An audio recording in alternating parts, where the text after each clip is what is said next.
નમસ્કાર. વિશેષ વિથ દિનેશમાં હું દિનેશ સિંધવ આજે એક પ્રેરણાદાયી કહાની તમારી સામે લઈને આવ્યો છું. તમારી સમક્ષ આ કહાની મારે એટલા માટે રજૂ કરવી છે કે જે સ્પર્ધાત્મક પરીક્ષાઓની તૈયારી કરે છે ગુજરાતના યુવક અને યુવતીઓ, એ લોકોને આ કહાનીમાંથી પ્રેરણા મેળવવાની છે. પ્રેરણા એટલા માટે મળશે કે આ કહાનીના બે પાસા છે. એક પાસું એવું છે કે જેમાં આપણે જીપીએસસીને દોષ આપીશું અથવા તો જીપીએસસીનો વાંક કાઢીશું, અને બીજું પાસું એવું છે કે જેમાં આપણે એવું શીખીશું કે જે થાય છે એ સારા માટે થાય છે, અને ભગવાને જે તમારા માટે સારું નક્કી કર્યું હોય એ જ ભગવાન તમારા માટે કરતો હોય છે. એટલે ભૂતકાળમાં ક્યાંક આપણને અસફળતા મળે તો ભગવાનની ઈચ્છા એવી હોય છે કે ભવિષ્યમાં તમને મોટી સફળતા મળવી જોઈએ. જ્યાં હું વાત કરું છું વિપુલ ચૌધરીની, તમે આમ તો સમજી ગયા છો જ્યારે હું જીપીએસસીની વાત કરું છું ત્યારે, કે વિપુલ ચૌધરીએ યુપીએસસીની પરીક્ષા પાસ કરી લીધી છે અને હવે સરહદી વિસ્તાર સાંતલપુર તાલુકાના હમીરપુર જેવા સાવ પછાત અને જ્યાં ખેડૂત વર્ગ છે જે મહેનત કરે છે એ ખેડૂત પરિવારમાં જન્મેલા એક યુવકે યુપીએસસી પાસ કરીને કલેક્ટર બનવાનું સપનું સાકાર કર્યું છે. ખૂબ સામાન્ય પરિવાર એટલે ખેડૂત પરિવારમાં જન્મેલા વિપુલ ચૌધરીએ એમના જે પિતાનું સપનું હતું એ તો એમને આઈપીએસ બનીને સાકાર કરેલું, પણ વિપુલ ચૌધરીને પોતાને એવું લાગતું હતું કે મારે આઈએએસ બનવું છે. એટલે એમને આઈપીએસથી સંતોષ ન માન્યો અને આઈએએસની તૈયારી કરી અને તૈયારીમાં તેઓ પાસ થયા છે. એમનું આ પરિણામ જ્યારે આપણી સામે આવ્યું ત્યારે ગુજરાતના જે યુવક અને યુવતીઓ યુપીએસસી પરીક્ષામાં પાસ થયા છે એ યાદીમાં વિપુલ ચૌધરીનું પણ નામ હતું. બાકીના બધા જ લોકોને અભિનંદન. બાકીના બધા જ લોકોની પણ કહાની પ્રેરણાદાયી હશે કે જે લોકો સ્પર્ધાત્મક પરીક્ષાઓ પાસ કરવા માગે છે. એવા આશાવાદી યુવક અને યુવતીઓને આ ઇન્ટરવ્યૂ અને આ લોકોની કહાની કામ આવવાની છે. પણ વિપુલ ચૌધરીની ચર્ચા આપણે શા માટે કરીએ છીએ? જો તમને યાદ હોય તો જીપીએસસી થોડા સમય પહેલાં વિવાદમાં આવેલી. એમને ચોક્કસ એવું કહ્યું હતું કે ઓબીસીના જે વિદ્યાર્થીઓ છે એ લોકો સાથે અન્યાય થઈ રહ્યો છે મૌખિક પરીક્ષામાં, અને એક ચોક્કસ જ્ઞાતિના યુવક અને યુવતીઓને પાસ કરવામાં આવે છે. રવિ ચૌધરીનો આ સીધો આરોપ હસમુખભાઈ પટેલ ઉપર હતો, જે જીપીએસસીના ચેરમેન છે. જે તે સમયે આ વિવાદને લઈને બધાને ખબર છે કે શું થયેલું, પણ સાથે સાથે આ જે નામ છે વિપુલ ચૌધરીનું એ પણ બધાને યાદ રહી ગયું છે કે વિપુલ ચૌધરીને માત્ર 20 માર્ક્સ મળ્યા અને જીપીએસસીમાં તેઓ નાપાસ થયા મૌખિક પરીક્ષામાં. ગુજરાતે આ ઘટનાક્રમ જોઈ લો.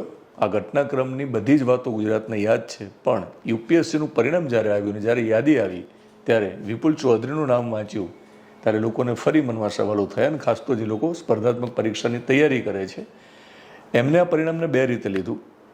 ગુજરાતના બાકીના લોકોએ પણ લીધું, ખાસ તો ચૌધરી સમાજે પણ લીધું હશે. ઓબીસીમાંથી આવતા જે તૈયારી કરવાવાળા યુવક અને યુવતીઓ છે એમને પણ લીધું હશે કે જેને જીપીએસએ 20 માર્ક્સ આપ્યા હતા અને નાપાસ કર્યો હતો એ જ માણસ યુપીએસસી પાસ કરે છે અને હવે કલેક્ટર બનશે.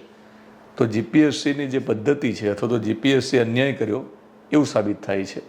અને જીપીએસસી સામે જે શંકાઓ અને આક્ષેપો હતા એ વિપુલ ચૌધરીએ સાચા પડ્યા છે. એક વર્ગ એવું માને છે, પણ કે વિપુલ ચૌધરી ખુદ માનતા હશે અને આપણે પણ માનવું જોઈએ. જે બીજું પાસું છે આપણે સમજીએ અને શીખીએ આમાંથી કે જો જીપીએસસીમાં 20 માર્ક્સની જગ્યાએ વધારે માર્ક્સ મળ્યા હોત અને વિપુલ ચૌધરી જીપીએસસીની પરીક્ષા પાસ કરી ગયા હોત તો કલેક્ટર ન બન્યા હોત.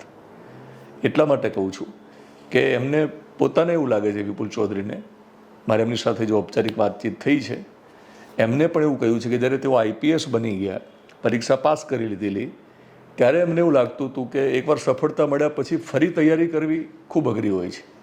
એકવાર તમે તૈયારી કરતા હોય એ જ માહોલમાં તમે તૈયારી ચાલુ રાખો તો તકલીફ ઓછી પડે અને તૈયારી કરવામાં સરળતા રહે. પણ જ્યારે તમે કશું મેળવી લો છો, એક સફળતા મળે છે ને પછી તમારે તમારું જે મૂળ સપનું છે આઈએએસ બનવાનું એ સાકાર કરવું છે, એના માટે જેટલા કલાકો ને જે પ્રકારની તૈયારી કરવાની હોય, જે ખંત સાથે તૈયારી કરવાની હોય, એમાં ક્યાંક અવરોધ આવતો હોય છે.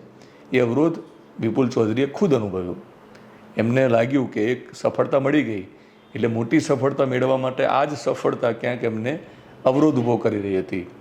જો ધ્યાન ન રાખે અને સવારમાં ઉઠીને જાતે જો મોટિવેટ ન થાય પોતે, તો કદાચ પોતે ડિમોટિવેટ થાય તૈયારી કરવા માટે અને આઈએએસની તૈયારી ન કરી શકે. એક પ્રકારની પરિસ્થિતિમાંથી તેઓ પસાર થયા, પણ તેમણે નક્કી કર્યું હતું કે ના, મારે તો આઈએએસ બનવું જ છે. એટલા માટે તેઓએ એ સપનું સાકાર કર્યું, મહેનત કરી અને યુપીએસસી તેમને પાસ કરી છે. જીપીએસસીએ એમની સાથે અન્યાય કર્યો છે એ વાતને ફરી પાછો વેગ મળ્યો છે, એ ચર્ચા ફરી જાગી છે. પણ બીજું પાસું જે હું ચર્ચા કરી રહ્યો છું એ આપણે એમાંથી ઘણું બધું શીખવાની જરૂર છે. એ જીપીએસસી પાસ નથી કરી શકતા અથવા એમને 20 માર્ક્સ આપીને માનીને ચાલો કે એમને નાપાસ કરવામાં આવ્યા, તો પણ ફાયદો તો વિપુલ ચૌધરીને જ થયો, એટલા માટે કે તેઓ કલેક્ટર બની શક્યા અને યુપીએસસીની તૈયારી કરી શક્યા, જીપીએસસીથી ન અટક્યા. કારણ કે વિપુલ ચૌધરી પોતે માનતા હશે, આપણે બધાએ માનવું જોઈએ કે ભગવાને જ્યારે આપણા માટે કશુંક નક્કી કર્યું હોય, આપણું હિત જ્યારે ભગવાન જોતો હોય, તો ભગવાને એની જે સ્ક્રિપ્ટ લખી હશે એ સ્ક્રિપ્ટ પ્રમાણે ભગવાને આપણને જ્યારે જે આપવાનું હશે, આપણા માટે જે યોગ્ય હશે, આપણા માટે વધારે સારું હશે, એ જે તે સમયે ભગવાન આપશે. આપણે ક્યારેક અપેક્ષાઓ વધારે રાખતા હોઈએ છીએ, આપણે ભગવાન ઉપર આશા તો રાખીએ, ભગવાનને આપણે ફરિયાદો કરીએ, ભગવાન પાસે આપણે માંગણી કરીએ, પણ ભગવાનને માનવાની વાત કરીએ પણ ભગવાનના નિર્ણયો નથી માનતા આપણે, એટલે ક્યારેક હતાશ અને નિરાશ થઈએ. જીપીએસસીમાં નાપાસ થવાના કારણે જો હતાશ અને નિરાશામાં વિપુલ ચૌધરી બેઠા ન થયા હોત, તો ભગવાન એમની સ્ક્રિપ્ટમાં જે લખીને રાખ્યું હતું કે બેટા તને મારે કલેક્ટર બનાવવાનો છે 2026માં, તો એ ન બની શક્યા હોત. તો આપણે પણ જીવનમાં શીખીએ કે આપણે કંડક્ટર બનવું હોય કે પછી કલેક્ટર બનવું હોય, કે આપણે આપણું ગમતું કામ કરવું હોય, આપણે જીવનમાં જે કંઈ કરીએ તો હંમેશા આપણે યાદ રાખીએ આ ઘટનાને લઈને કે જીપીએસસીમાં જે યુવકને 20 માર્ક્સ મળવાના કારણે નાપાસ થવું પડે છે, યુપીએસસી પાસ કરે છે અને ખેડૂતનો એક સામાન્ય પરિવારનો દીકરો હવે કલેક્ટર બનવાનો છે. તો આપણો જે ઉપરનો ડિરેક્ટર છે, એ ડિરેક્ટર જે રીતે આપણને રોલ ભજવવાની આપણને સૂચનાઓ આપે એ પ્રમાણે રોલ ભજવવો જોઈએ. કારણ કે ડિરેક્ટર છે, આપણે એક્ટર છીએ, આ પૃથ્વી ઉપર આવ્યા છીએ, આપણું જે જીવન છે એ જીવનમાં આપણા જે અલગ અલગ પાસાઓ છે, અલગ અલગ તબક્કાઓ છે, એમાં આપણે જે કંઈ રોલ ભજવવાનો છે એમાં આપણે એવો રોલ ભજવીએ જે ઉપરવાળો આપણને સૂચના આપે. આપણે એનું ડિરેક્શન સમજી લઈએ, એનો ઈશારો સમજી લઈએ, તો આપણને હતાશા અને નિરાશા નહીં આવે અને આપણે સફળ થઈશું. તો મને તો એવું લાગે છે કે ભલે કલેક્ટર વિપુલ ચૌધરી બન્યા, પણ બાકીના બધા જ યુવક અને યુવતીઓ માટે તેઓ ખૂબ મોટી પ્રેરણાદાયી કહાની રજૂ કરી શક્યા છે. જીપીએસસીમાં તેઓ નાપાસ ન થયા હોત તો પણ એમનું મહત્ત્વ આજે ન હોત અને આપણે આટલી બધી ચર્ચા ન કરતા હોત. તો જીવનમાં જ્યારે પણ નિષ્ફળતા આવે ત્યારે માનીને ચાલો કે મોટી સફળતા તમને મળવાની છે. એટલે નિષ્ફળતા એ સફળતાનો જ એક ભાગ છે એવું માનીને ચાલીએ. આપણે નિષ્ફળતાને ભાંડીએ નહીં, આપણે નિષ્ફળતાથી દૂર ન રહીએ.